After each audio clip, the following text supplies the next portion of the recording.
byiza.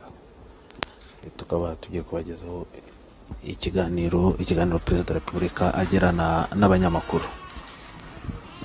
Good morning, Mr. President. Good morning, everyone. I think if it's okay with you, we can get started right away on the questions. So the first question we'll take is from Rwanda Focus, Shaka Kanuma.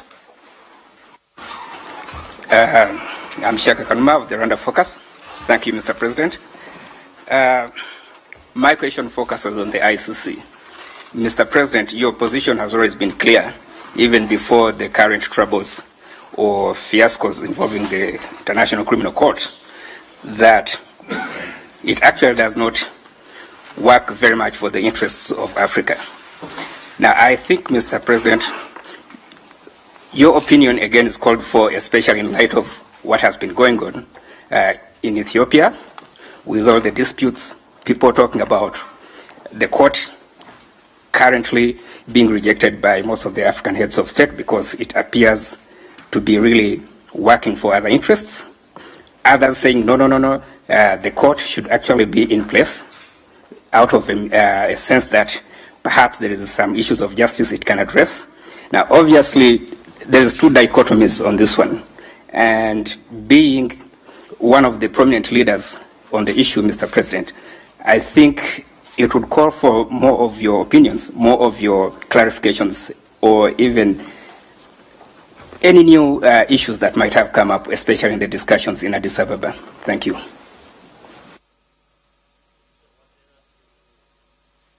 Mr. President, actually, it's not a direct. It's not a question. It's your opinions. Yes, exactly. Well, you at least you've talked about a bit of background to that. The ICC, our position, at least Rwanda's position for a long time, and indeed it's good for at least that for you, you've been able to tell the difference, because some people think we hold the position you hold because of Kenya. No. I think our reaction to the Kenya situation has more to do with the position we have held over a long time. So it is not about Kenya, it's about ICC. And Kenya is a good example of the problems we have had with ICC for a long time. I remember I expressed this position more than right at the inception of ICC, in actual fact. I told people of an opportunity I had when issues to do with ICC were being discussed, the formation of that. And I did tell people that I thought this was just another institution, an international institution, that is going to be abused. And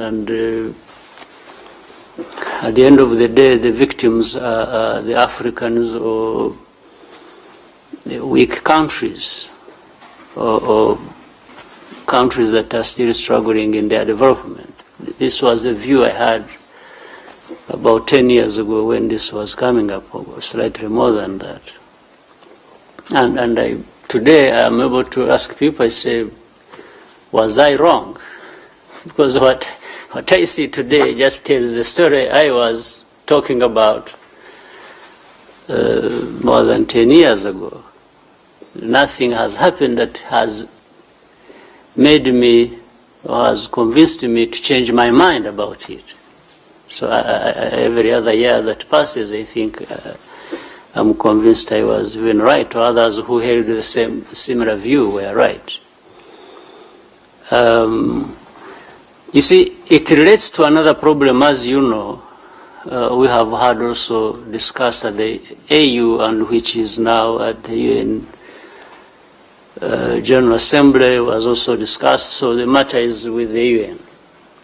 And this was something to do with what was called universal jurisdiction. Universal jurisdiction meaning we already have cases here where some of our people, for all kinds of reasons, some lower courts of some countries or just a single judge decide to say, I'm going to indict Minister so-and-so, General so-and-so, and even when you look at the background, the issues are debatable or questionable. And most of it really political. Because if you look at the nature of the cases that were affecting us in France or in Spain, they are mainly of a political nature, and they were instigated or initiated by some local judges somewhere. Now, and the question even relating to this was, if you call it universal jurisdiction, the meaning even of that is that it will apply equally everywhere. So which means if this can happen with judges in Spain or France or anywhere, it should happen with judges in Rwanda, in the East African countries or any other place. But the practice is not true. It doesn't apply like that. It only applies and is respected only in some places and not in others. Even at the international level, therefore, it doesn't apply equally. So that's the problem. So how does it become universal jurisdiction? So on matters of ICC, therefore, what we are talking about is this question where some people or this world is divided into categories. There are people who have the power to use international justice or international law to judge others, and it does not apply to them. So in fact, you find in most places then it is used either to against people whom they think, do not serve their interests or who are said to disrespect them, or, even to determine leaders of countries who should be the leader of this country or the other one. If they don't want him, there is a case, and then, use this. But it happens only in one direction. It doesn't happen in another. So how can we have a world of this kind of order? Or that, for that matter, why should we accept it? Why should we accept that there is a world that is like this, that it treats especially those of us, meaning Africans, like it does? Of course, there are all kinds of arguments I hear out there. It's like, but you see, African leaders, and some of them really, doing wrong things and so on. But that's not the issue. The issue is not whether some people are doing wrong things and others are not doing wrong things. No, the issue, in fact, if you argue like that, it's as if you are then saying, it's only leaders in Africa that do wrong things. Leaders elsewhere don't do anything wrong, and for which they should be held accountable. So the issue is not that. The issue is if there are leaders who are doing wrong things, meaning, therefore, anywhere in this world, what should happen to them and how does that take place? Now, if you put in place ICC and say it's going to be taking care of leaders, then let's look at it this way, that it will actually take care of leaders across the board, everywhere, isn't it? That's when it becomes international justice. Because we also find some of the things that go wrong in Africa, even if it involves African leaders or Africans, these people always act together or in connivance or in association with leaders or other people elsewhere, isn't it? or really some of the things that happen have historical background that involve these very people outside of Africa whom the ICC does not look at. So, for us, we are talking about, therefore, if we are talking about ICC and relating it with justice, for us, we are saying, well, then you're not talking about justice, because justice is justice. Everyone who needs justice should get it. It doesn't matter where, if it is there of an international nature like this one. So you can't have an international system that is supposed to dispense justice and it ends up doing it selectively or politically. This is the issue. This is, for us, our position. This is where we come from. And that's really what informed Rwanda's position of not being signatory.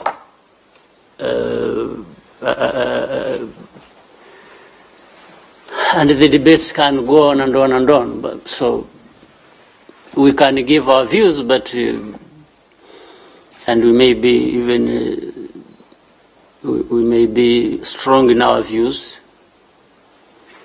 They may not have effect, but that's fine. It doesn't take away our right and responsibility to have our views we think that are correct and should apply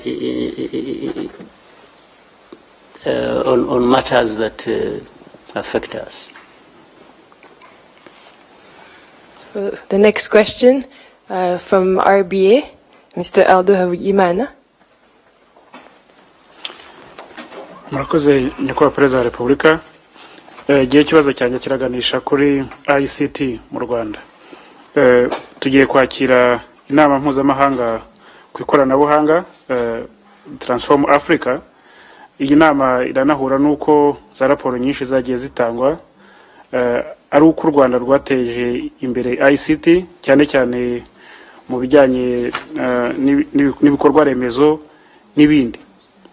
Ariko kandi ubwo duherutse kuba turimo dukora ikiganiro n'abaturage barimo bibaza bati se ko u Rwanda rushyize amafaranga menshi rushyize mu bikorwa byinshi ariko tukabona nanone iri ICT itagera ku baturage ngo irikoreshwe kugezaho byongera umusaruro ku gihugu cyose. None nyakubahwa Perezida wa Repubulika, murabona ubu ngubu hagezweho ko hakorwa iki kugira ngo iri koranabuhanga rigira akamaro n'umusaruro urushijeho ku banyagihugu bose? Ntabwo ikibazo uvuga kirimo impande nyinshi. Ku ruhande rumwe ntabwo numva kiduha ibyangombwa byose bigisobanura. Ku ikoranabuhanga bisa ICT mu Rwanda, ibintu byose ni inzira ugenda inzira. Ntabwo iyo wifuza kujya ahantu uva aho wari uri ngo usimbuke muri ako kanya ngo ubugeze aho ushaka kujya, ugenda inzira. Ni inzira turimo rero. Kuvuga ko ikoranabuhanga ritaragera ku Banyarwanda, ngira ngo birashaka ko umuntu abisobanura neza kurusha. Ntabwo biragera ku Banyarwanda bose, ibyo ni byo, uko ni ukuri. Ariko kuvuga ko bitaragera ku Banyarwanda ntabwo ari byo, kuko biri mu nzira. Hari Abanyarwanda actually bimaze kugeraho, even no mu giturage byonyine no kuba babivuga gusa bakavuga bati ICT ntiratugeraho. Ubwo ni ukuvuga ngo barayizi, barayitegereje. Fumi ubwo kuriye iyo ni intambwe rero twateye. Iyo umuntu azi ikintu akaba agitegereje, ubwo wateye intambwe. Izindi zigomba gukurikiraho mu kimugezaho. So nta nubwo wageza ikintu ku Banyarwanda utarabanza gushyiraho. Ikintu kirabanza kikajyaho noneho ukakibagezaho. Ntabwo wakibagezaho kitariho. Ibyo twakoze rero imbaraga zishyirwa mu gutuma ibyo by'ikoranabuhanga bibaho, ibyo nibyo wese niho igihugu cyashyize ishoramari, byashoye imari muri ibyo ngibyo, byubaka ibyangombwa, bikangurira abantu kumenya icyo ari cyo n'akamaro kabyo, byigisha abantu kugira ngo babitekereze cyane, banabijyemo, banamenye no kubikoresha no kubibyaza umusaruro. Ibyo rero birubakwa, biracyubakwa. None igihe abaturage bagitegereje ko bibageraho ari bose cyangwa ari benshi, niyo nzira rero irimo ikorwa. Twashoye imari mu byangombwa, ibikoresho, dushora imari mu kwigisha abantu, noneho turagenda tubigeza ku baturage kugira ngo uko bibageraho cyangwa uko babyigezaho, kuko ntabwo ari buri kintu cyose gikorwa na leta ngo leta izajya ikibagezaho. Iyo umaze gushyiraho ibyangombwa, n'abikorera batangira kubijyamo, cyangwa se n'abantu ubwabo niyo batabitegereje ngo bibagereho barabigana bakabyigezaho. Nicyo numva kiriho, niko numva nabisobanura. The next question from AFP, Mrs. Stephanie Aglietti. Good morning, Mr. President. I have two questions. You were talking about ICC. You explained why Rwanda is not a signatory of ICC. But I was wondering, do you have a solution to propose? Do you think that ICC should disappear or might be just transformed? And another question is related to another subject, but about diplomacy, about the US was been for a long time an ally of Rwanda. Was what? The US was what? It was what? What has was been it? for a long time an ally of Rwanda. Ally, yeah, okay. Sorry for my pronunciation. Ally of Rwanda. It still is. It still is. It's why, okay, and so yes. Yeah, but let's go ahead. Sorry to interrupt you. Go ahead with your question. So what do you think about the decision of the US that took about the child soldier issue? And do you think it's a kind of reversal? And how do you explain it? Thank you very much. Thank you. Now, on the issue of ICC or possible alternative, if you... Now, first of all,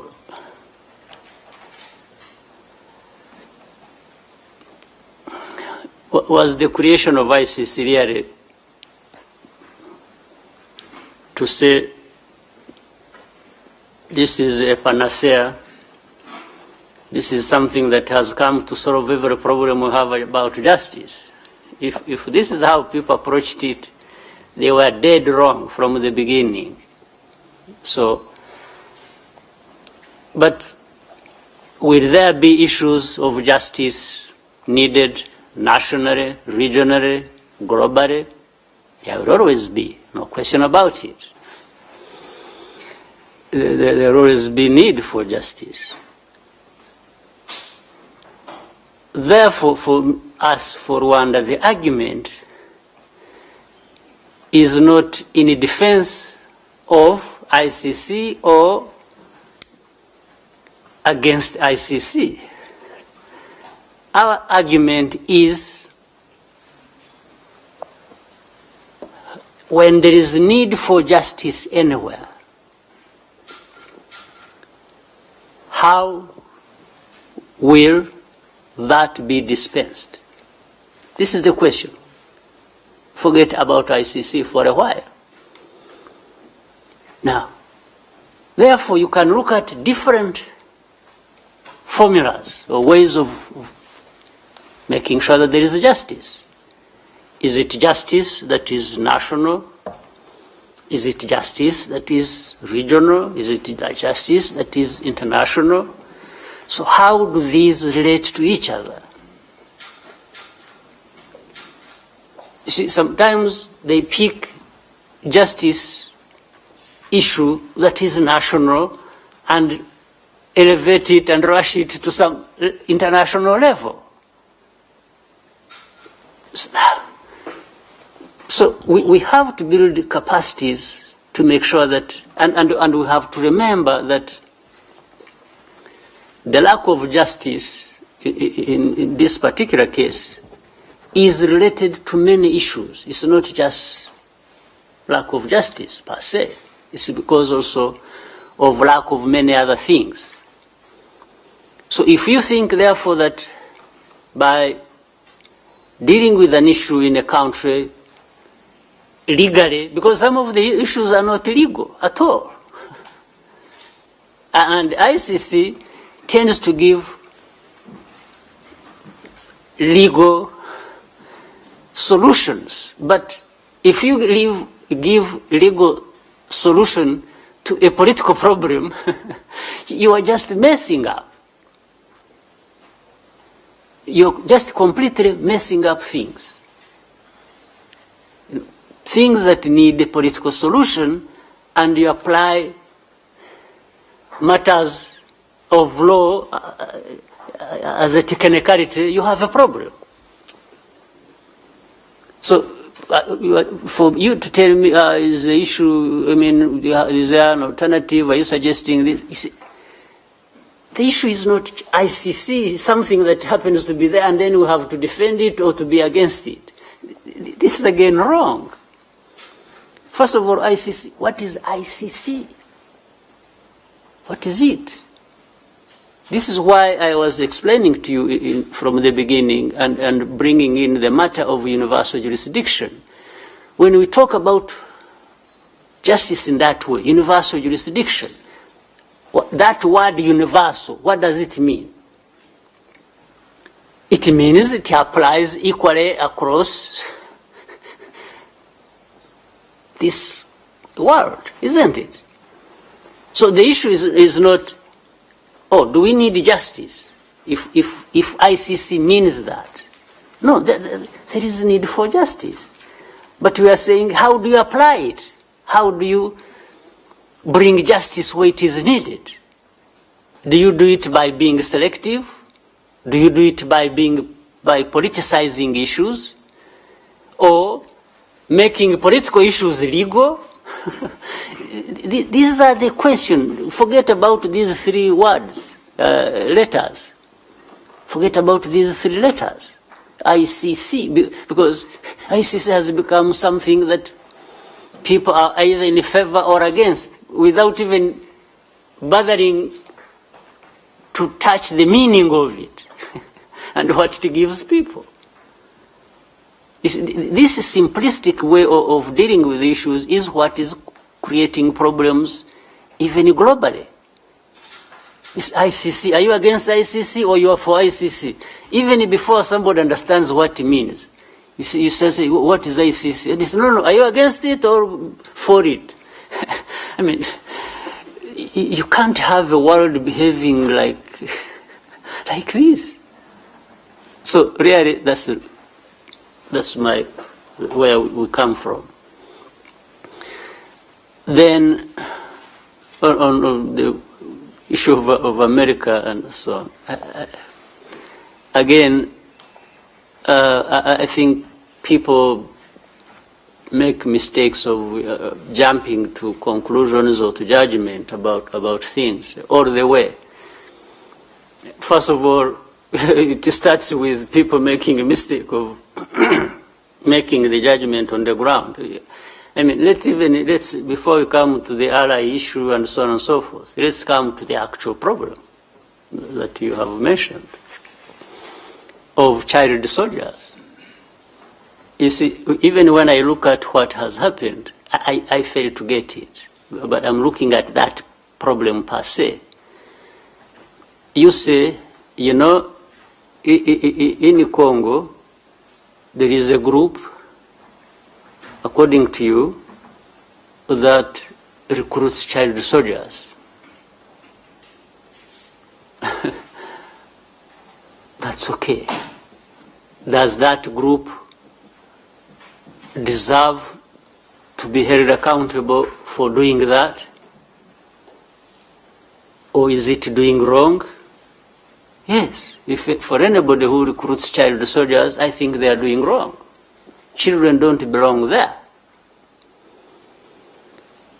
Now, I want to say it two ways. In that situation, actually, which we're talking about, all parties responsible for that situation have got involved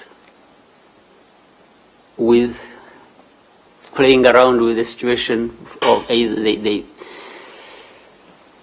wrong things that are being done in that whole situation, whether it is this side or the other side or any side, are too many. The wrongs they are doing are too many. But now, you become selective and say, no, I'm going for this one, for which I even don't know is the issue. I'm not even sure about the facts. But never mind. This selective nature of doing things is what I have a problem with, first of all. But that's okay. If anybody is doing it, they need to be held accountable. And then what follows is, Rwanda must be, we must point a finger at Rwanda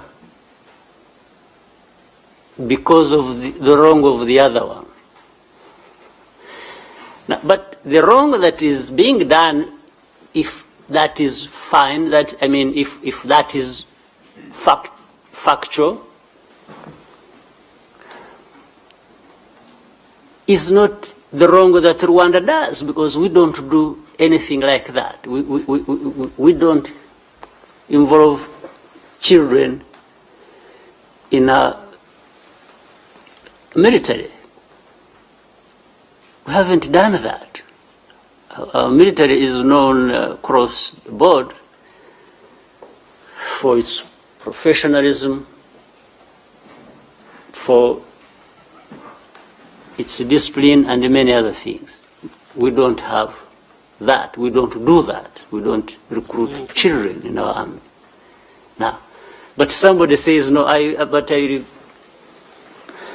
do something to do with you on this issue. First of all, if you can only explain to me the meaning of it, I don't know. But beyond that, they say there are many things we are doing with Rwanda, or we are supporting Rwanda on. This is the only one we are going to hold back on some issues that we relate to Rwanda with. I think what remains is very important as well.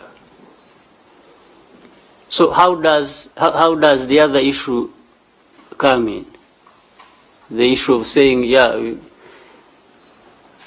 if it was the other way around, if you look at, say, 5, 6 things we are doing together very well, and one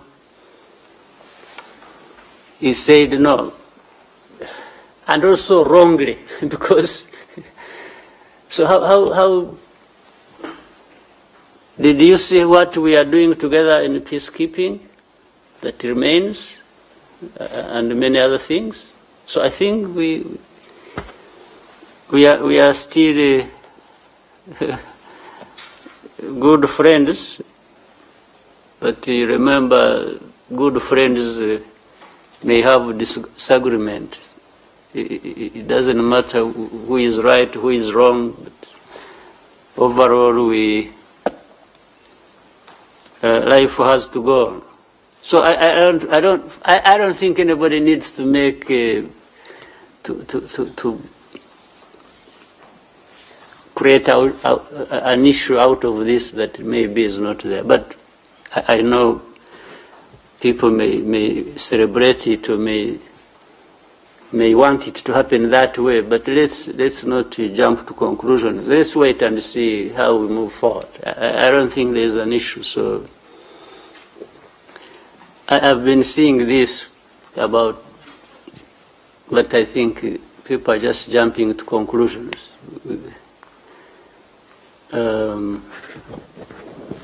As I mentioned the other time, I don't know how long you have been here and how much you have studied our country, but there is something we call the Rwandan spirit. The Rwandan spirit remains intact, and it will take us through all kinds of bad weather. We will go through bad weather and remain alive. The next question is from East African. Thank you, Mr. President. I'm called Bana, I'm from the East African. My question is related to your recent appointment of the CEO of RDB. I'm wondering, as you made that appointment, what was on your mind? And looking at the achievements this country has made so far in terms of attracting investment, we still have a long way to go. So what would be the focus going forward for you in terms of investment promotion? Thank you.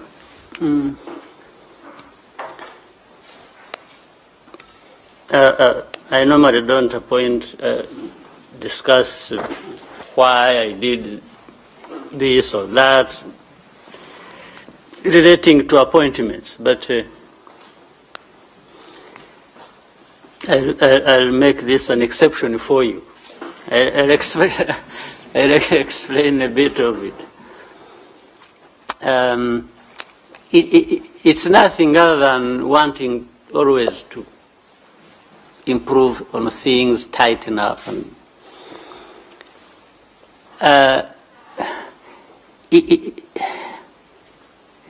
it's actually wanting to continue the good work RDB has been doing and even improve on it. The lady who was appointed the CEO and the minister, again, that was elevated to a ministerial post. I'll probably talk about that also in a moment. Has been working with the WTO, the World Trade Organization, number 2 there. So, and she's been there for a number of years. I would assume, and rightly so, that she has gained a lot of experience, and that is global, that deals with many matters to do with trade and relations of countries, and therefore also by extension understands the flows of investments and the impact on all this. So we wanted to tap into her resourcefulness. And she has finished her tenure at the WTO and so on and so forth. So I found her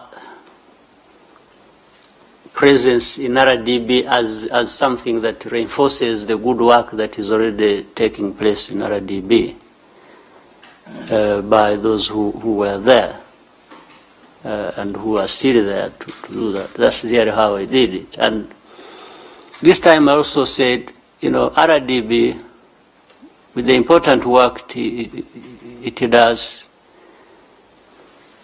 they really don't have to go through another ministry somewhere else, and they lose out on the conversations that go in the cabinet, in the decision-making process at that level. And then we have to go through a longer route to reach them. So we made the route straight and short, and by making the person in charge a member of cabinet, so that decision making goes straight to feed into what happens in RDB by the presence of the CEO as part of the group of decision makers. That's really it. Yeah. The next question's from New Times. Thank you, Excellency. My name is Kennedy Ndahiro. Your Excellency, when the government decided to create an affirmative action for women by reserving 30% in every post, it also reserved 30%, of course, in Parliament. It does what? Reserved 30% of the seats. And from the recent results from the Parliament, the ladies have gone even more, 60-something%. Which shows us a success in that policy, a successful policy in that manner. So, Your Excellency, is there plans maybe to, does the government feel that actually it has achieved what it wanted? That now the women have been given the voice that was lacking, and that maybe it was time to either reduce the 30% of theirs in Parliament, the affirmative action, or remove it altogether, because now the women are on the same level as men, because you can see even the seats that they fought for, removing the ones reserved for them, they took the majority of those seats. So do you think that that program has succeeded, and it's time now to kind of gradually pull out of it? I wouldn't look at gender balance from just what is happening in Parliament. I think what is happening in the Parliament is very impressive, and it is an indication of progress made, absolutely, in our country, in making sure that gender balance is respected and everybody really feels, and we do away with the past where there's progress. But I would not make a decision or judgment on a single issue like that, because maybe if we went into other details across the board, across the country, we may find the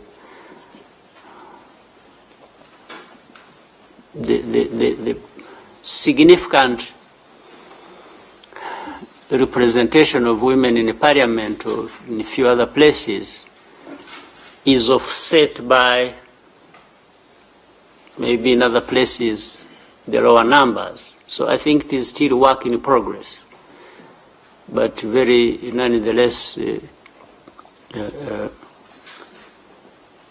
very good progress. So I think we need to do quite more, and not just not look at a single issue, but rather look at across the board, because that's what balance means.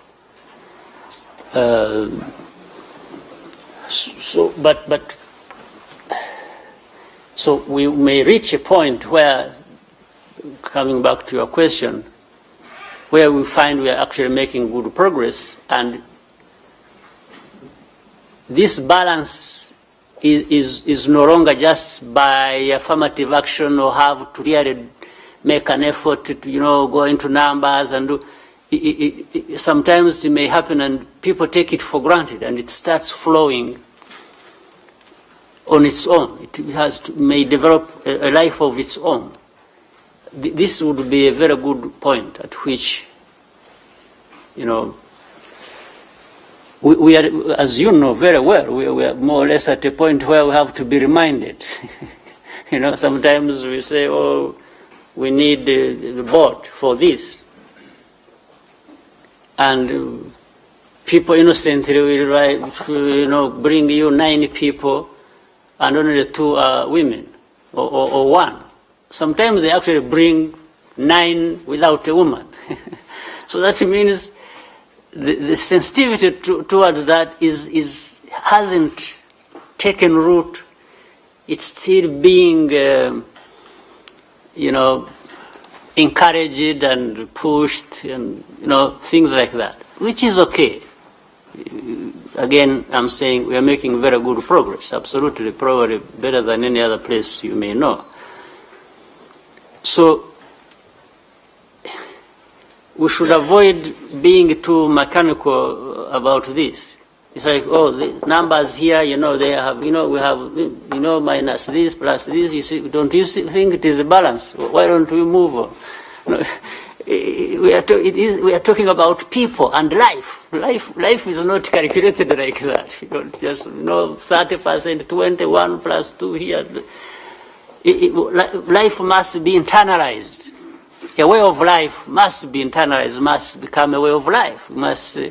It's not something you keep, reminding, pushing, and doing this, and sorry, I had forgotten, to include a woman. And then that means something is still amiss, you see. So it really takes time, but I think some of the things over time start correcting themselves. Yes, and with encouragement, the balance is created. It becomes a way of life. People internalize it, and then you can say, why do we need to keep now going by these numbers we are enforcing or anything?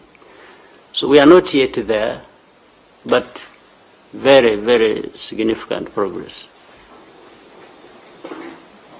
The next question from TV10. Thank you. My name is Eugene Anangwe from TV10.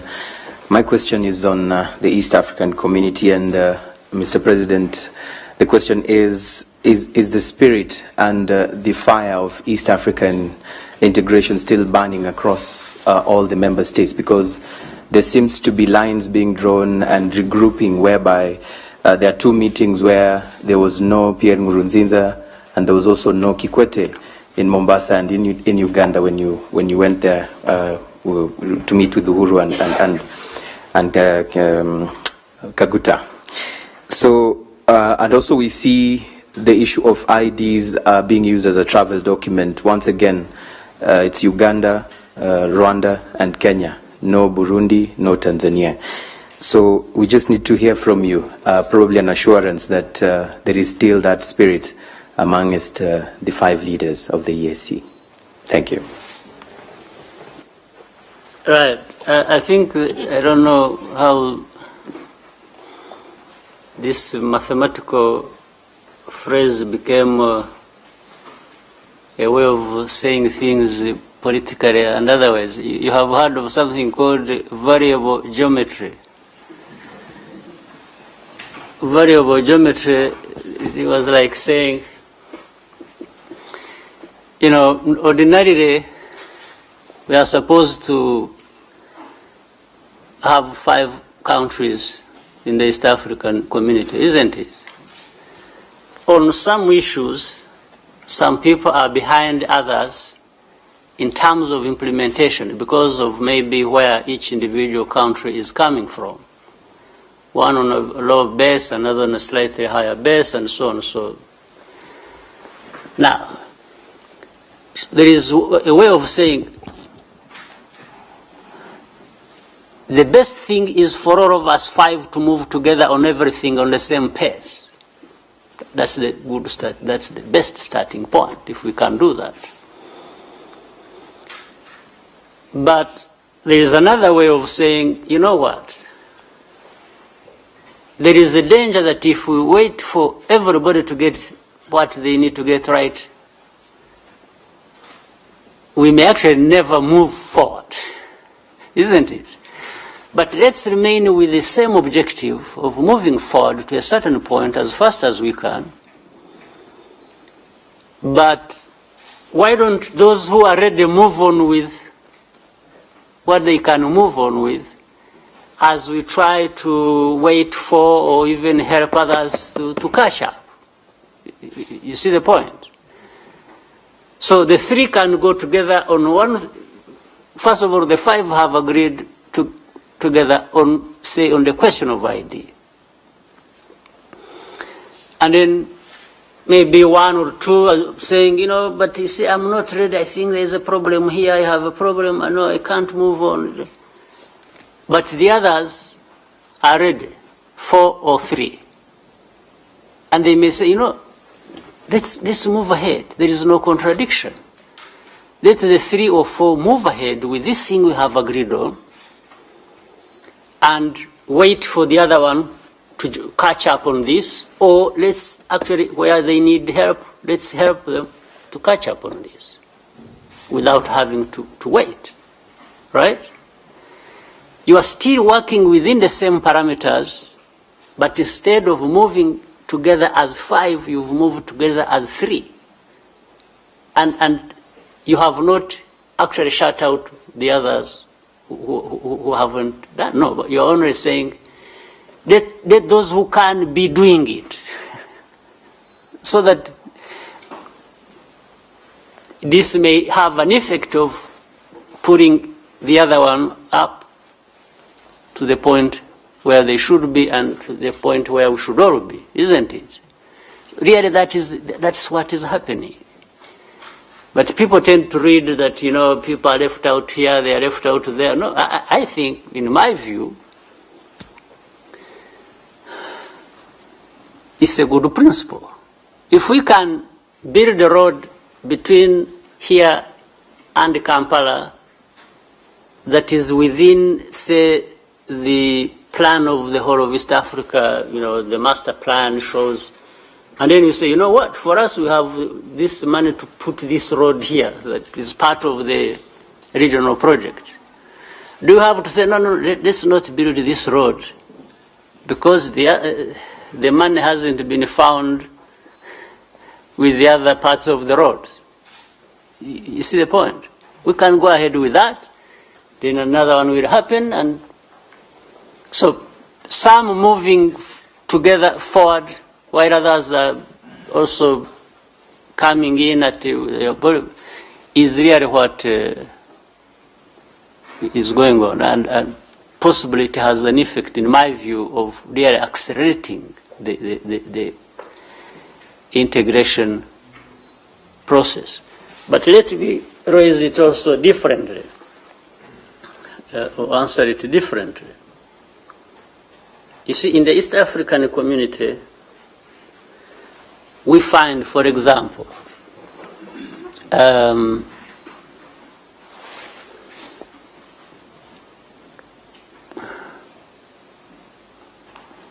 that some of the members of the East African community, of these 5, 1 or 2 may belong to other organizations other than East African community. Should people be assuming that these people are not interested in the East African community because they have gone to the other side? I don't think so. Maybe there is a reason they have paid attention to something else that is not entirely East African, but I don't have to doubt their commitment to what is East African. So many things may happen at the same time, but as long as we keep our main thing intact, which it is, and then allow different variations of many things that happen differently. The next question from Rushyashya. Murakoze nyakubahwa Perezida wa Repubulika, nitwa Burasa Jean Gorbert kuva muri Rushyashya. Ikibazo cyanjye kiribanda ku mutekano muke uri mu burasirazuba bwa Kongo, aho abantu babona ko gishobora gufata indi ntera. Ngira ngo kugeza amakuru dufite aragaragaza ko hari imyiteguro imwe n'imwe igenda igaragara muri kiriya gihugu, aho tubona ko nk'ibibuga by'indege turavuga nk'icya Kindu gikoreshwa n'ingabo z'Abafaransa, banyura ku kibuga cya Bujumbura bakajya ku kibuga cya Kindu. Kisangane nuko hari imyiteguro y'ingabo za Angola. Ngira ngo minsi ishize abantu babonye RDF izamura ibikoresho bimwe na bimwe bya gisirikare mu majyaruguru y'igihugu cyacu, noneho abantu bakibaza ko ibintu biri hara hakurya n'amabomba ahora turika bishobora gufata indi ntera ndetse ku buryo byagera no ku ntambara yafataga akarere. Nyakubahwa Perezida wa Repubulika, nta kintu muravuga kuri icyo kibazo, twagira ngo mugire icyo mutubwira. Murakoze. Hari amakuru umenye ahangaha ntarinzi, wakoze kuduha amakuru nk'ingabo za Angola ziri Kisangani cyangwa abafaransa ibyo bakorera Kindu n'iki, ntabyo narinzi unfortunately. Ariko ibyo nzi ni uko nyine mu Eastern Congo hari ibintu byinshi bihabera bitari byiza byanatugiraho ingaruka, there is no question. Birimo ndetse n'interahamwe, birimo ko ziboneramo ingufu mu kavuyo gahari, zifite uko zungukiramo zikisuganya, ndetse ngira ngo murabizi hari na incidents, hari n'ibyagiye biba nk'abantu bateraga amagrenade hano. By the way, I would want to tell you ko abaziteye hafi different times, ibihe bitandukanye kugeza no ku b'ejo bundi, bose tubafite almost, ngira ngo niba hari nk'ubuze n'umwe out of so many that were involved, we all have them. We have them all in our hands. Turabafite bose ko babikoze. So tuzabaha justice, tuzabaha ubutabera bakwiye. Ibyo ni kukwereka ngo uburyo bwo kurinda igihugu cyacu ntabwo ari buke cyane, ari mu buryo bwo guhangana n'ibi bibazo.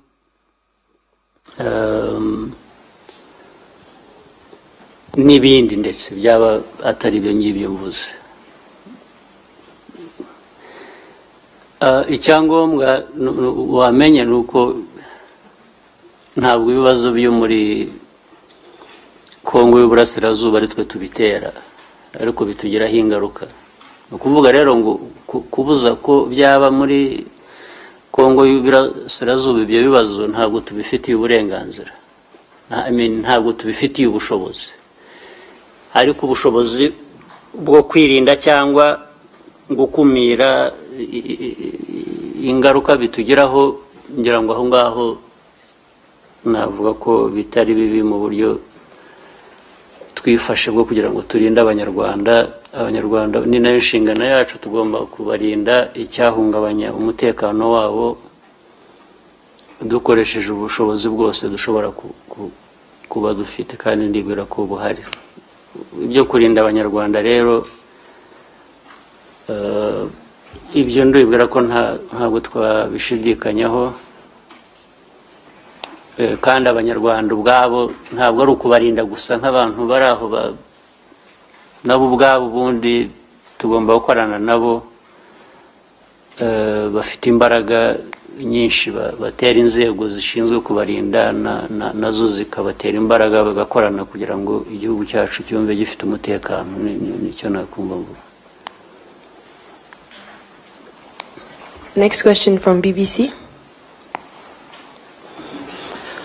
Murakoze Nyakubahwa Perezida wa Repubulika, ikibazo cyanjye nacyo kiri mu karere uretse ko atari muri Kongo, ndakibaza ngihereye muri Tanzania. Mu minsi yashize habaye ikibazo cy'ubwumvikane buke hagati y'ibihugu byombi, ariko nyuma y'ibiganiro twumvise ko wagiranye na Perezida Kikwete birasa nkaho biri mu nzira gukemuka, ariko ari mwebwe mu bitwibwiriye mwatubwira ko umubano uhagaze gute, ikibazo cya kiro cyararangiye? Ndabashimye.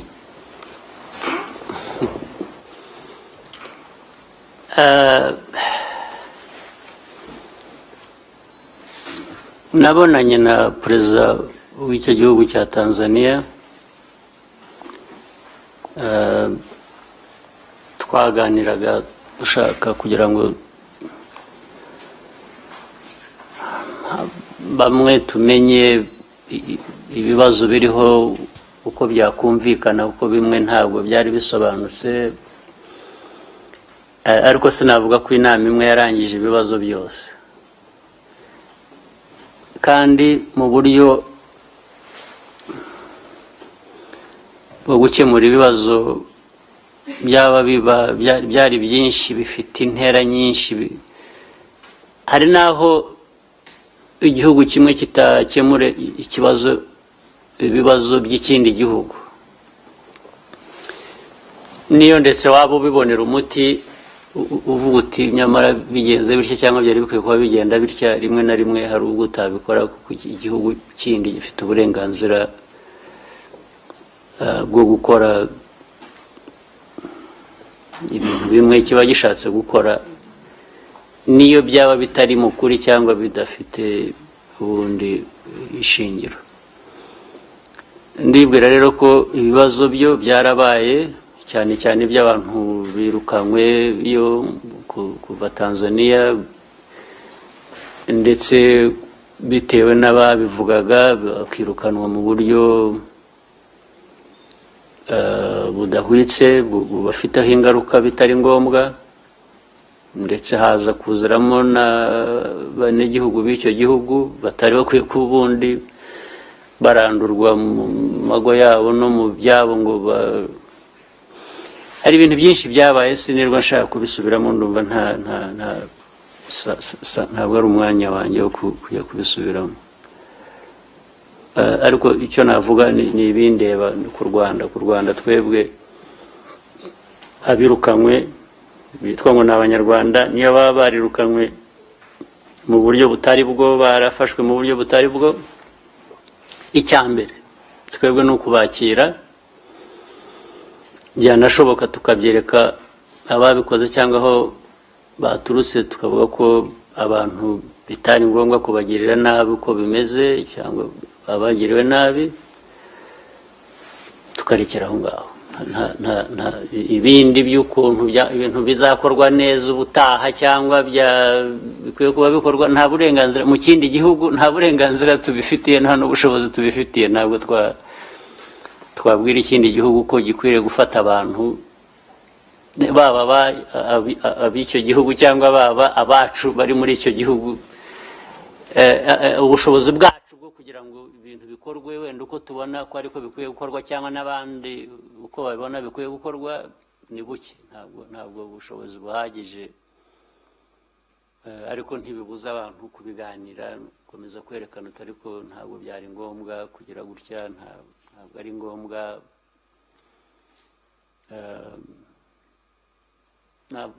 n'ibyo navuga. Mr. President, with your permission, we'll take 2 more questions. From Zuarirashe.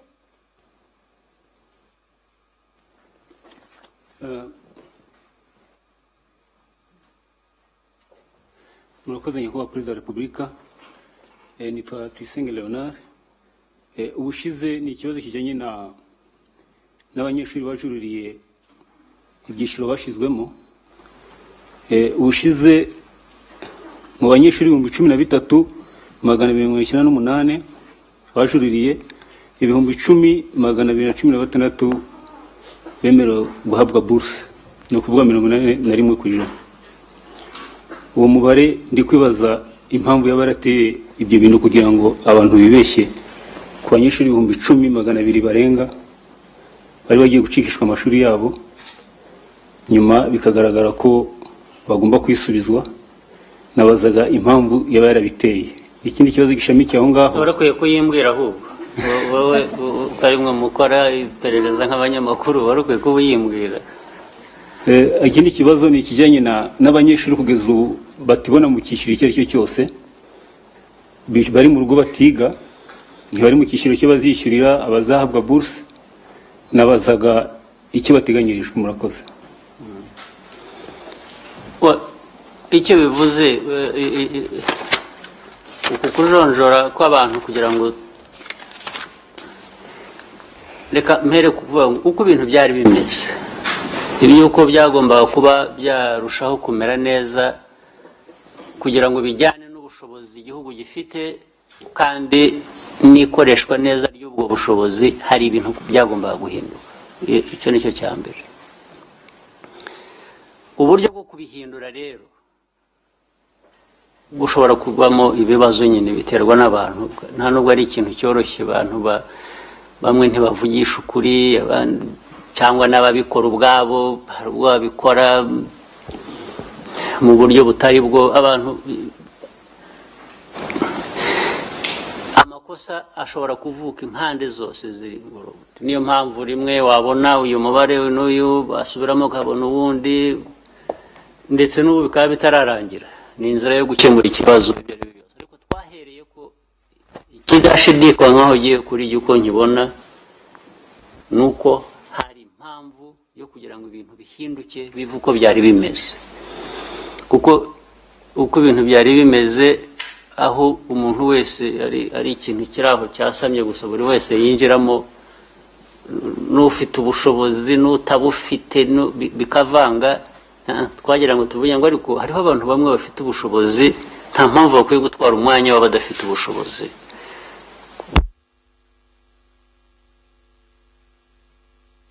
Gufashwa kwa biriya ari ukuvuga gusa ngo ni uburenganzira bwanjye ngomba kujyamo. Hariho tukavuga ngo ya uburenganzira ahangaha bufite uko busumbana, kuko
byagenda neza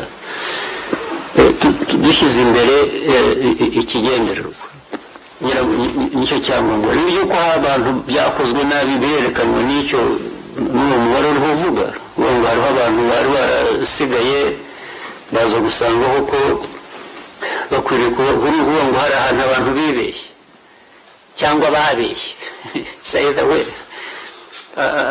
Abatangaga information bamwe barabeshye,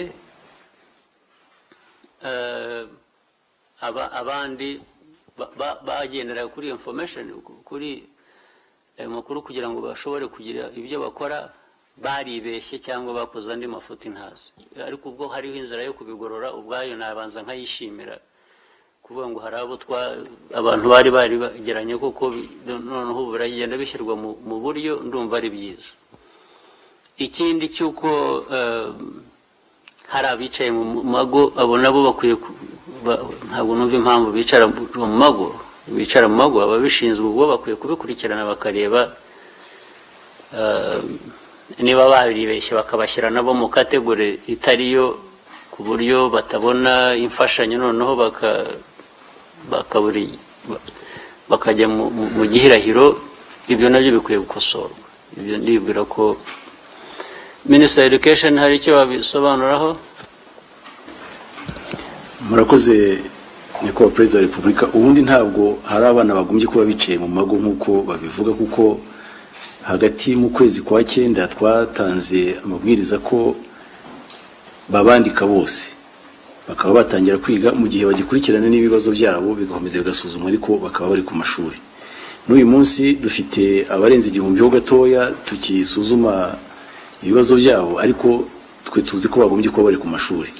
ariko mu bibazo twagiye tubona kuko hari abagiye bavuga ngo ntabwo banamenye ko habayeho ubujurire ngo ntabwo bigeze babimenya. Birashoboka ko hari bakiri mu mago koko bakiri iwabo, ariko twahaye amabwiriza amashuri makuru yose ko bakorohereza abana bakabandika niyo baba bagifite ibyo bakurikirana mu bijyanye n'icyo bagomba kwishyura cyangwa se bagomba gufashwa kwiga.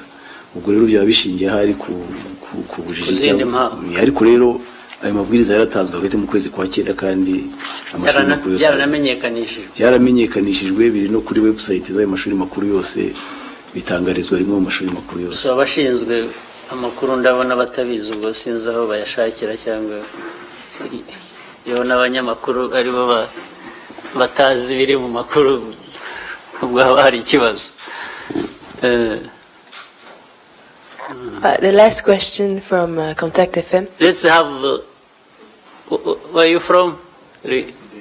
You had asked a question. I'm the one who had asked. You are the one. Yes. So, and you haven't had your turn yet. Yeah, let's have.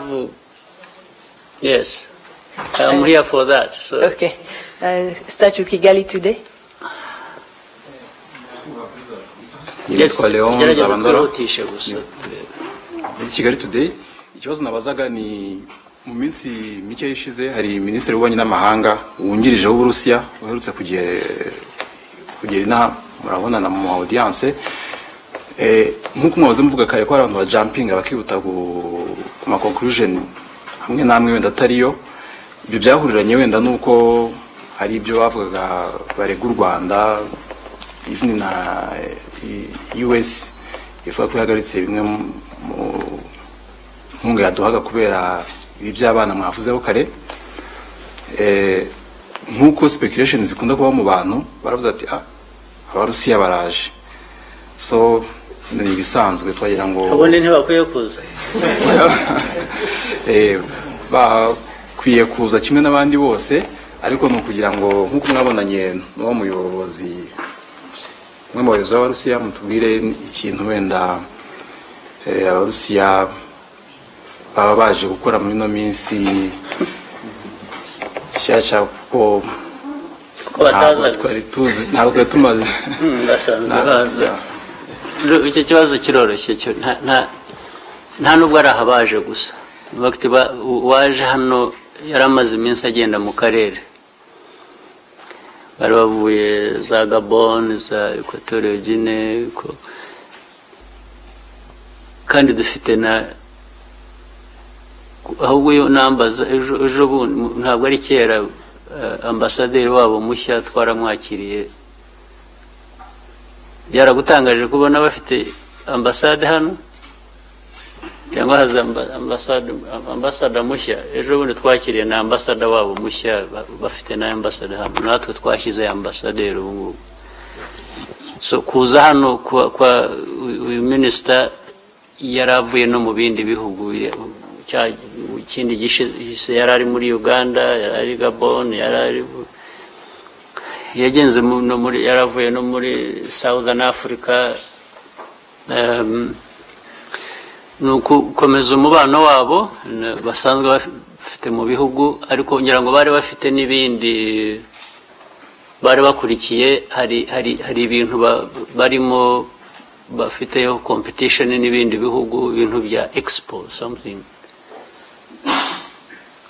competing to host kugira za expo. Ngira ngo bari hamwe, bari ibintu bahatanira na Turkey na Dubai na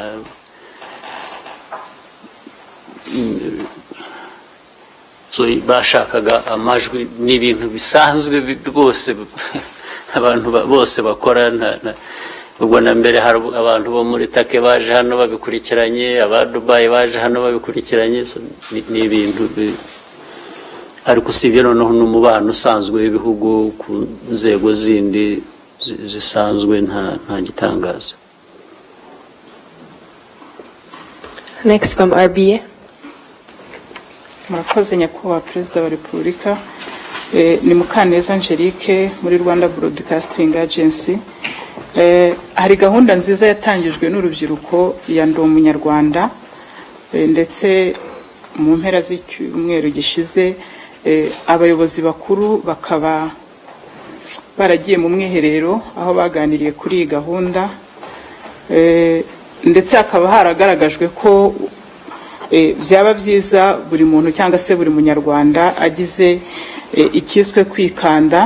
Nyakubahwa Perezida wa Repubulika, nagira ngo mbabaze ubundi intera y'ubumwe n'ubwiyunge ngira ngo yarigeze kure, ese kuba iyi gahunda isa nk'igarutse nuko musanga gukandana bitarahagije cyangwa se hakirimo ikibazo bisaba ko buri munyarwanda noneho yakwikanda? Murakoze.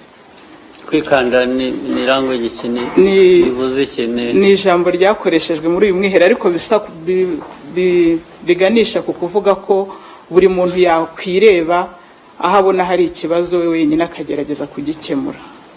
Muri ibyo birasobanutse kurusha kwikanda. Ariko ikindi gisobanutse nuko wanabyise uko byitwa Ndi Umunyarwanda, ngira ngo icyo nicyo kiri imbere, ni ukuvuga ngo gushyira ubunyarwanda imbere y'ibindi byose, mbere y'uko uturuka aha n'aha, mbere y'uko ufite idini n'iri, mbere y'uko ufite icyo wakwita icyo ari cyo cyose, bimwe badushyizemo natwe tukaburiramo by'amoko, mbere y'uko hari ikintu cyitwa u Rwanda, ubunyarwanda, kuba umunyarwanda, ngira ngo nicyo Ndi Umunyarwanda. Icyo bivuze ni ukuvuga ngo Ndi Umunyarwanda mbere y'ibindi nshaka kuba, nabyo icyo bikorera iriya ari icyo numva biganishaho ni uguha umwanya w'igihugu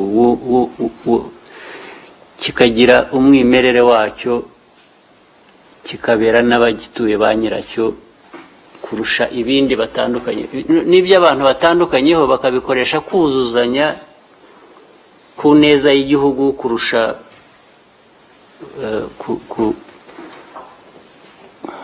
kugihemukira nk'abagihemukiye bandi tuzi.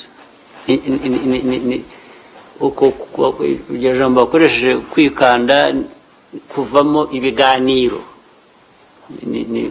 nka debate ndetse no kwisuzuma. Iyo nzira ntabwo igira irangiraga. Ntabwo njye numva ko hari umunsi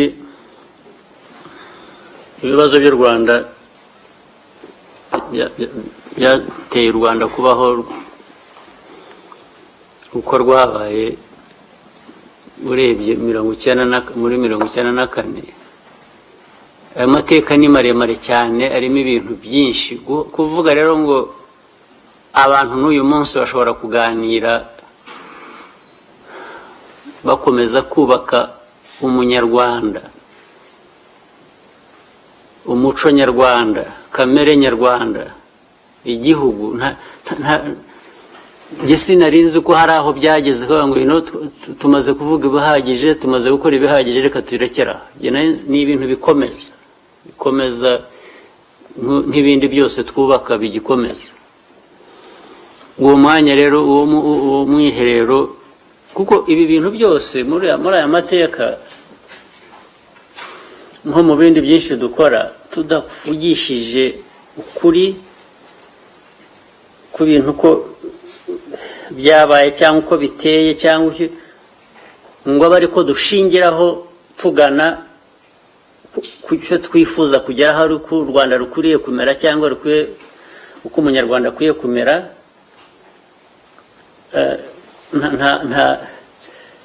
Nyine uguma ufite ibintu bijagajega bidafite umusingi ukomeye. Niyo mpamvu ariko se ubundi ikibazo cy'abantu kwicara bakavugisha ukuri, bakabwirana ukuri, kirihe. Icyo umuntu ushaka kubika ku mutima, udashaka ko abantu bavuga, nawe udashaka kuvuga, ni iki kimaze iki? Urakibika ngo hanyuma amaherezo azaba yahe? amaherezo ahubwo ko imwe na rimwe anaje atamerera neza umuryango nyarwanda twubaka cyangwa atamerera neza n'uwagiheranye urahuki impamvu umuntu atakivuga akagishyira hanze bakakiganira yaba yumva ari ko kuri kwe akagerageza gutanga impamvu ubona ko atari ko kuri akamubwira nawe ize hanyuma bakagera ku mwanzuro ku cyo bageraho gituma batera imbere ntabwo numva impamvu iyo yaba ari naho ibyo kwikanda no gukandana n'iki bishobora kuvugika nabi bikabiha negative connotation gukanda ni ukuganira ni ukubwizanya ukuri ni ukubwizanya ukuri ko kuba umunyarwanda kuba n'umunyarwanda dukwiriye kuba cyangwa dushaka kuba umuntu ndetse rimwe akabwirwa ibyo adashaka kumva undi akavuga ibyo abandi badashaka kumva ariko abihera ko yumva ariko kuri kwe ariko ashaka kugira ngo yumve n'uko abandi bareba ukuri bahuriraho ari byo bituma dutera intambwe imbere itera ntabwo rero nibwira ko ibyo bigira ibyo byo bivuga gutyo kubishyira hanze bivura igihugu ubukomere cyagize kurusha kubigundira buri wese akabigumana akaguma bikoreraho cyangwa akabihisha ku maso agashyiraho iyindi sura mu mutima akaguma afite isura yindi isa ukundi nuko tukagenda tubeshyana dutyo mu nzira njye niko numva mbibona. The last question from Contact FM. Mr. President, there is somebody else who had another question. I'd already asked, but we can give her a second one. Yeah. If she is insisting, we may give her. No. This time, the other way around. From Contact FM, Rudat Simburga Albert. Mr. President. You tried to be a gentleman, though. That's. I thought I was. July, August, Rwanda has been a victim of several shellings coming from Congo, to the point that everybody thought that Rwanda was ready to claim justice for themselves by crossing over eventually. And you were visited by the UN, and I guess many more calls from other parts of the world. This morning it started again, a never-ending story. There are again problems at the other side. People are fighting. What did people tell you in August that stopped you from going yourself for people aggressing Rwanda? And what insurance did you get from there? And what do you think is going to be now the way forward again? But I would say it differently. There is nothing that stopped me. There is something that stopped those who were attacking us. This is the way I would do it. I would say it. But I think we shouldn't dramatize the issue. Problems that are there across the border, that how they affect us and that affect us, are there, have been there for many years now. But I think the most important thing is for everyone to keep focused on how we can end this, because it's not only Rwanda at the receiving end on this one. Just think of the ordinary people also, ordinary citizens, even of Congo, where these things are taking place. For how long should they continue to suffer under this, irrespective of who is right or who is wrong? You see, these ordinary people cannot be really put on the side of wrong. I think they are just at the receiving end.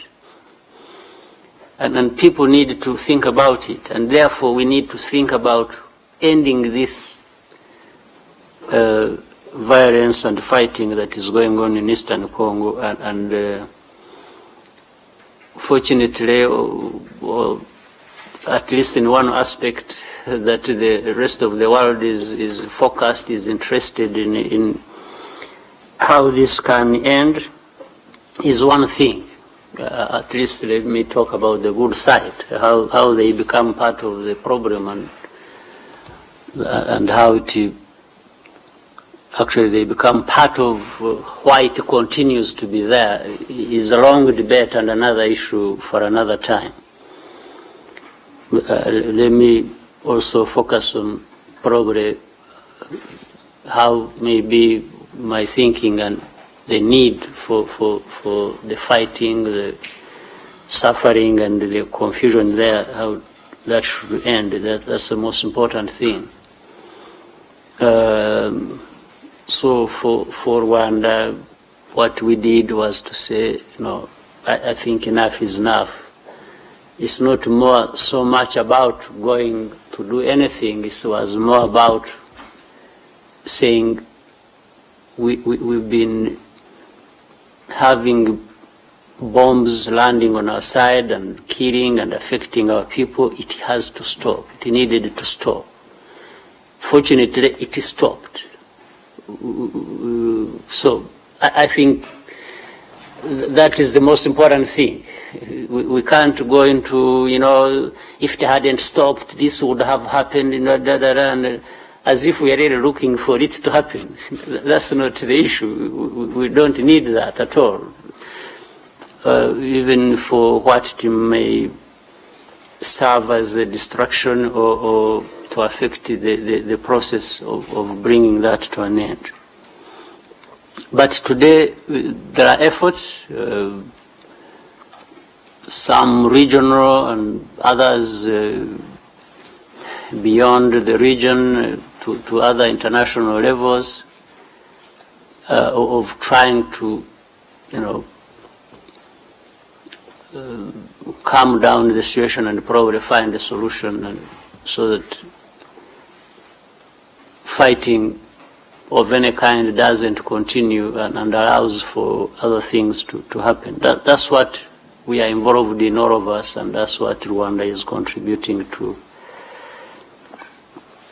And I think fighting needs to end.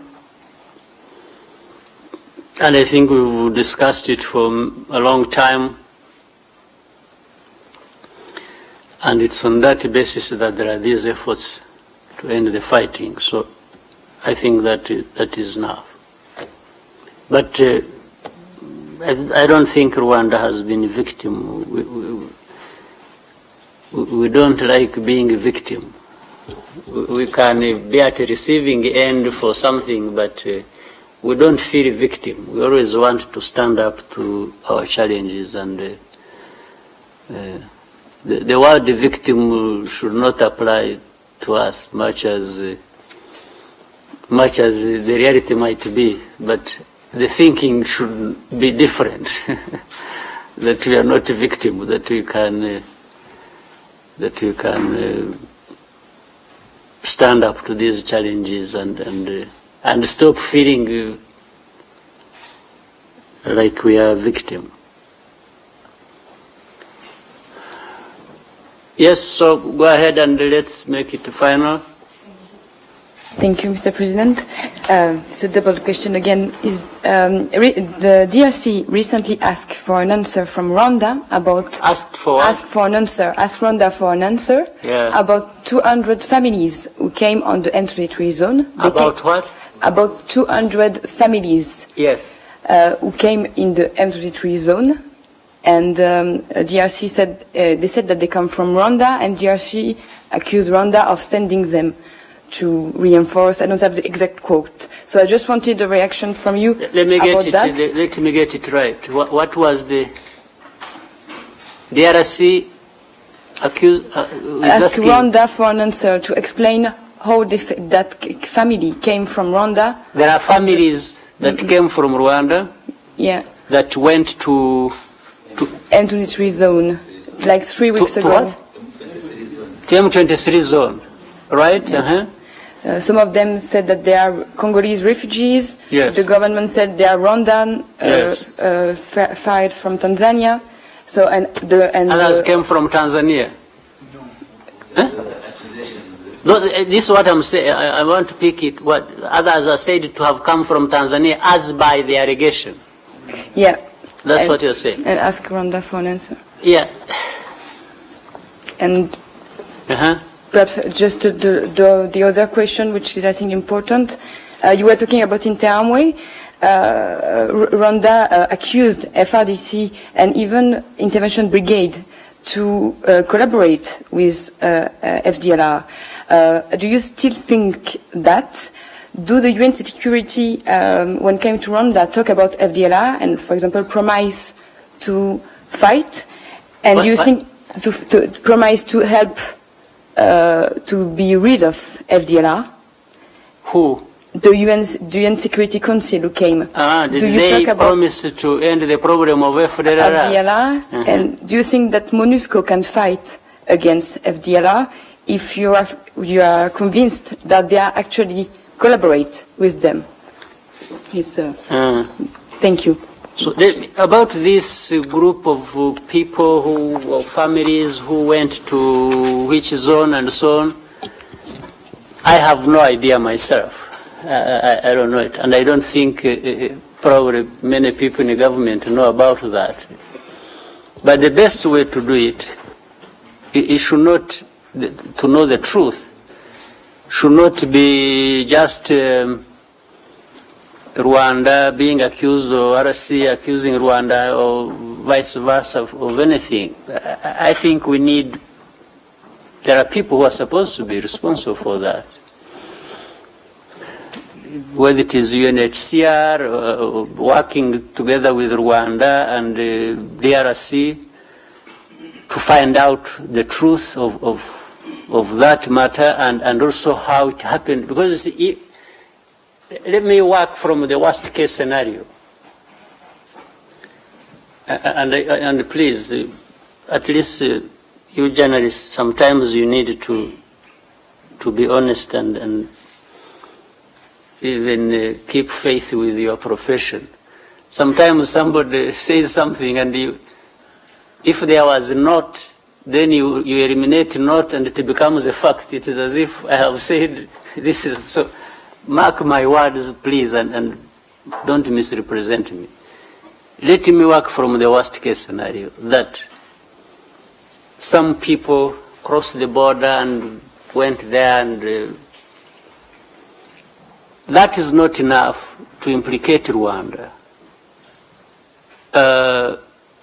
We have to find out whether whatever happened actually happened with connivance of government or anybody in the government, which would therefore implicate Rwanda. Say Rwanda is sending people like this. But for example, like we have neighboring countries.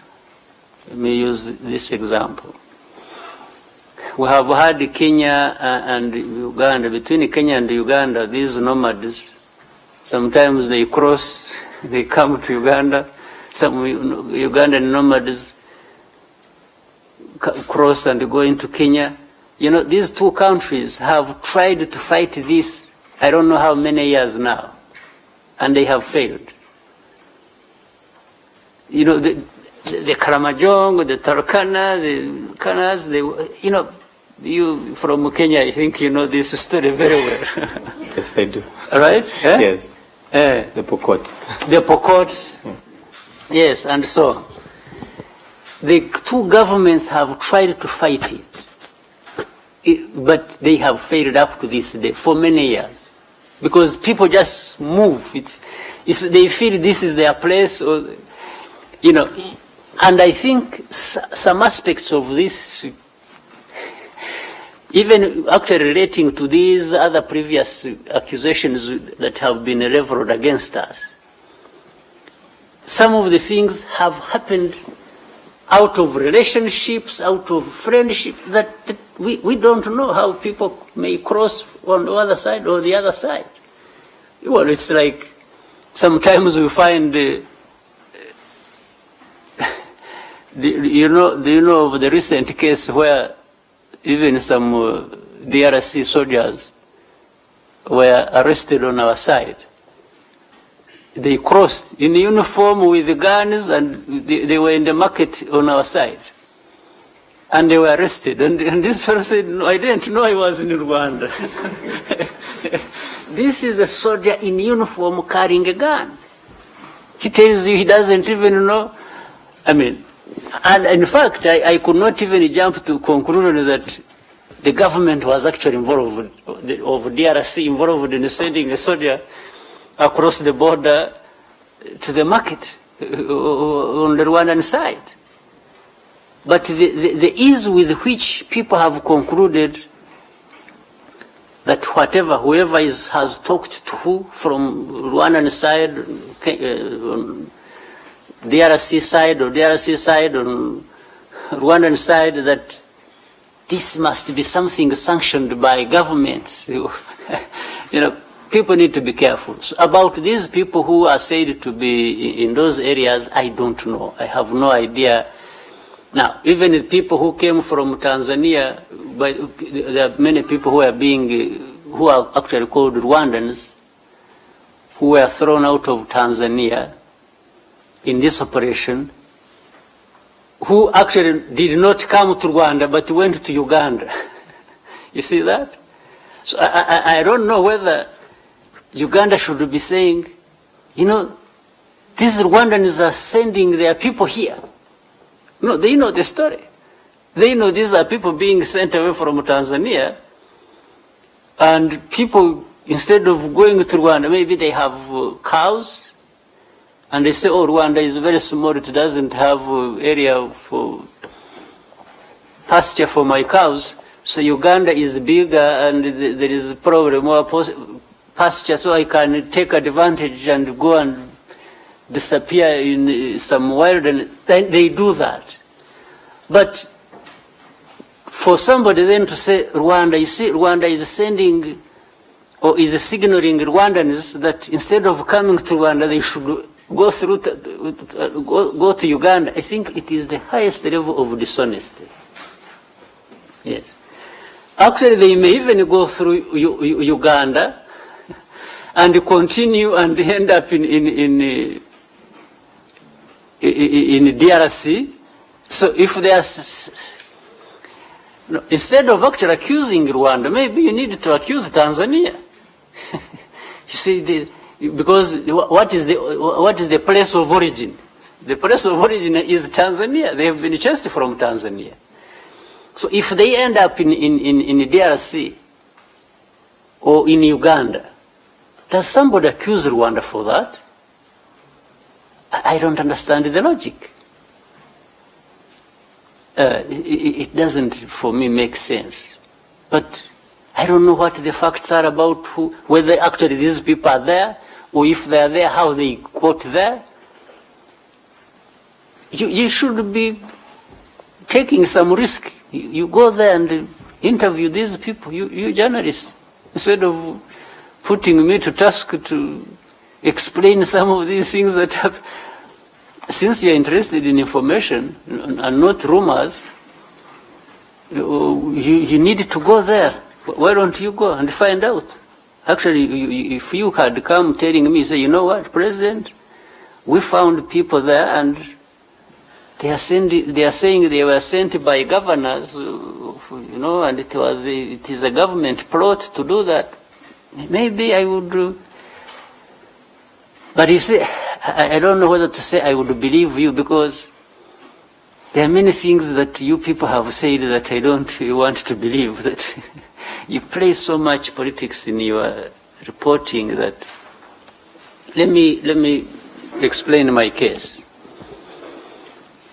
Recently, have you come to know of, there is a case, somebody who was in Uganda, who claimed how that the government of Rwanda was trying to send them to DRC to join M23 and all kinds of stuff. He was on BBC saying so many, making so many allegations. Do you know this kind of thing? Now this person is back here. I think they must have promised him something and they didn't give it to him, and he found that maybe they had told him they would send him abroad, and later on I think there was no passport or visa, and so he came back. And the story this person is telling is very revealing. He shows the connivance of these human rights groups, UNHCR,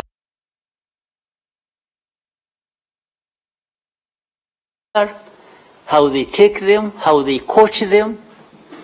This fellow was first coached what to say on BBC, right? And the connection with these groups, these Vigarashas and FDLR, and how they are all, and working with Human Rights Watch, UNHCR people, and how you packaging a story, a narrative that does not exist, and creating it, and in the end, this maybe I don't know why you people, they haven't given you this person you talk to and listen to his story. Now, but out there, and we are put in a certain position that you can't even explain, because now it has been said by BBC, it has been said by Human Rights Watch, it has been said by UNHCR, so it is right. Now, at the end of the day, the person, the key player here, the characters, tells you the story. See, these fellows have been, and gives evidence of all that, gives names, gives everything, and shows documents and how. Now, these plots that have been going on like this in this region and affecting Rwanda are just astonishing. You can't believe it. So, AFP try and find out, help us also know the truth. I honestly don't know what is there, these people being talked about. It has become like the game of something called Walinga. Walinga, you have ever heard of it? I think it is Kiswahili. Walinga, something they tell people that it has passed here. They would even used to tell children that if you don't go to sleep, this thing will come and... Do you know that? It's something, some monster created in the minds of people for a certain effect. They say, if you don't go, you children, if you don't go to sleep, something will come and swallow you, And the children start believing this thing exists.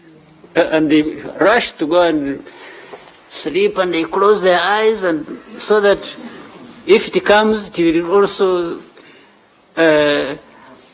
actually see them, but see them that they are asleep. So and leave them alone, even when they are still awake. They are just frozen and closing their eyes. So some of these things are just created like that. Yes. So it's amazing what Rwanda has experienced of this kind. So the Interahamwe thing and so on. This is a long story, but yes, we raise it with there are many falsehoods like that, or wrong things that are being done.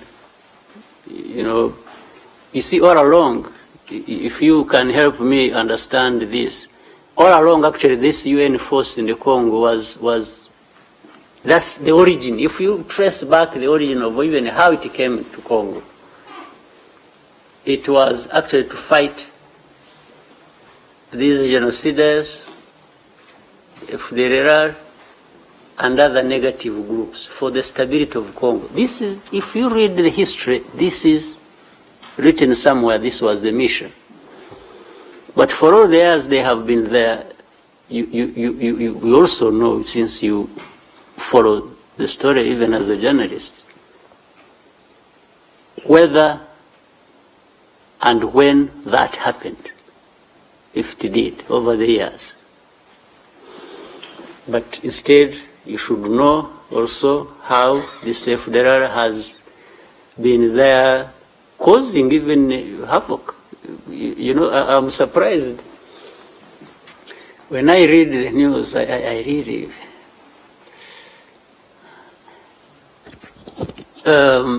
FDLR has caused havoc even to the Congolese. The raping that has gone on over for a decade, the pillaging, the killings, you know, taking over territory and taking over even mines. And now, in between, whether with or without collaboration of anybody, I don't want him to enter into this territory for now. And the others they have worked with, the history we have known for the last so many decades of people, even in institutions supposed to protect people, raping people, killing them, doing what? All of a sudden, that is put aside, as if it never happens. They got something called 23, something called, or so-called M23, is the monster that is responsible for all crimes in Congo. The rest has disappeared. Actually, it has never happened. You know? So something that was created and put there, even with ignoring its history, is now the thing. The thing that does every crime or has done every crime in Congo, even before it existed. You see, it has taken over. So this is where now FDLR, you would think FDLR has resurfaced recently on our insistence. You keep talking. Otherwise, these people, even those for whom their presence was just about that, it's as if they have forgotten this thing called FDLR.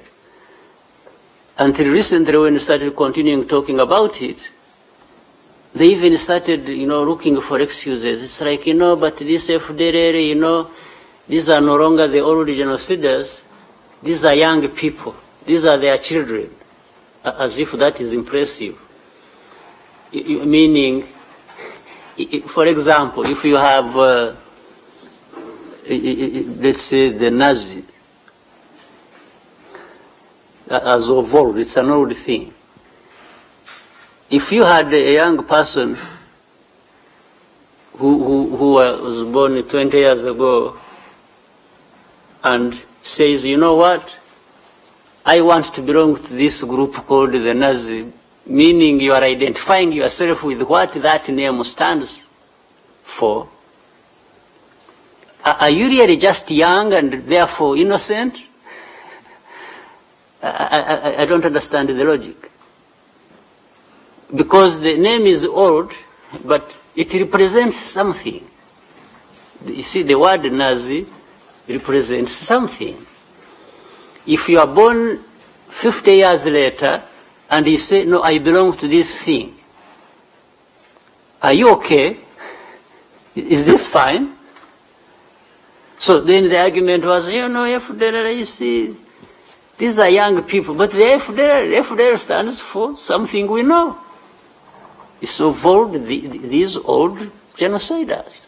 So if there are young ones with genocide ideology, I don't think they are fine. I don't call it fine. I don't think it's okay.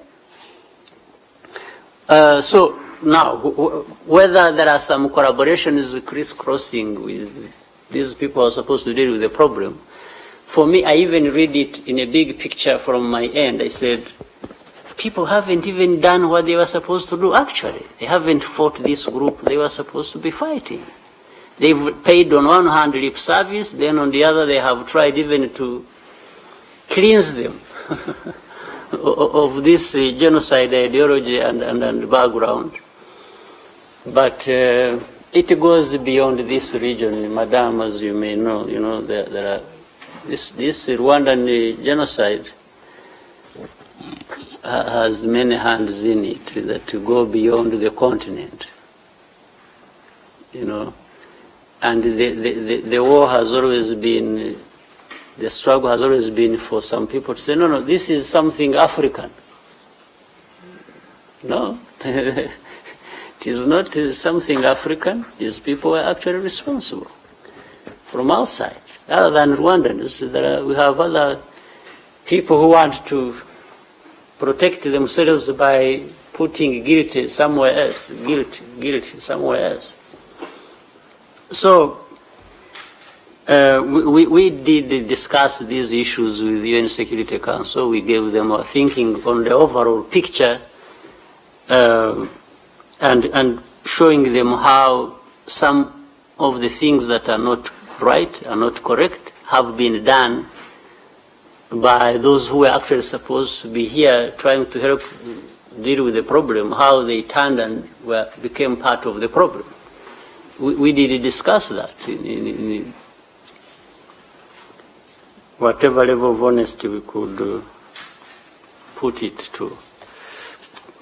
Arthur, you want to close that? You're not happy the lady could close it? But, Your Excellency, thank you so much. I just wanted to make one comment on the revelation you've told us about the BBC story and the so-called the fellows who had gone to Uganda and were saying they were being used.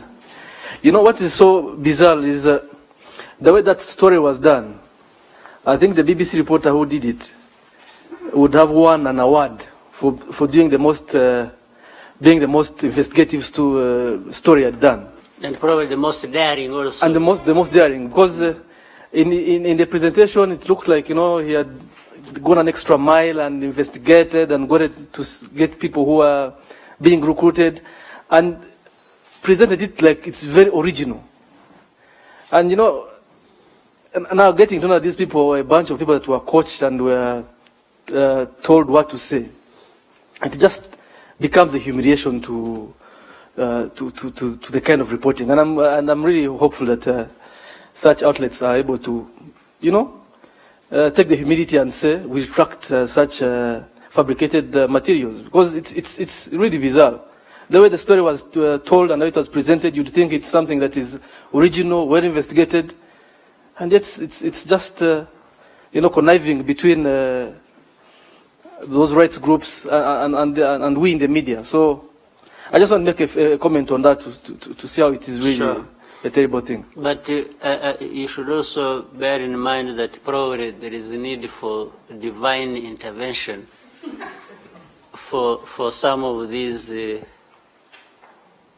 big houses and people, like whether BBC or big institutions, the world knows, to really do things even basically in a very professional way. It needs... But this is what Rwanda has become affected by for many years, and we continue to see it. But I imagine it is not Rwanda. Many others suffer from these untruths that characterize people who, you know, and at the end of the day, Rwanda is at the receiving end of being accused of, you know, being anti-human rights, anti-journalism, we are anti-everything. Really, if you see how we are treated by the same people who tell lies from morning to